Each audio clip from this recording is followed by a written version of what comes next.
وضع القيادة الاقتصادية هو نظام يزيد من الاقتصاد في استخدام الوقود، ويتم ذلك عن طريق زيادة التوافق بين الضغط على دواسة الوقود وتوليد عزم الدوران بشكل يجعلها أكثر سلاسة. وفي نفس الوقت يتم تقليص تشغيل أنظمة التكييف والدفايات للحد الأدنى. بإمكانك وضع مؤشر نظام الهايبريد ضمن المستوى الاقتصادي لجعل القيادة أكثر اقتصاداً في استهلاك الوقود وأقل ضرراً على البيئة.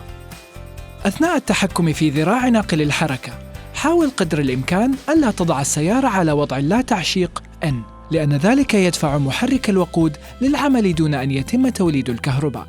عند التوقف لفترات قصيرة كالانتظار عند الإشارات المرورية، ابق ناقل الحركة على وضع القيادة D. عند التوقف لفترات طويلة، ضع ناقل الحركة على الوضع P.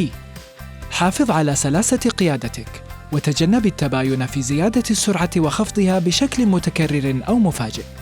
عند القيادة على الطرق السريعة، اترك لنفسك مسافة كافية لرفع قدمك عن دواسة الوقود واستخدام الفرامل برفق. التوقف المتكرر والطويل في الزحام بالإضافة إلى التسارع والإبطاء المتكررين يؤديان لاستهلاك أكبر للوقود.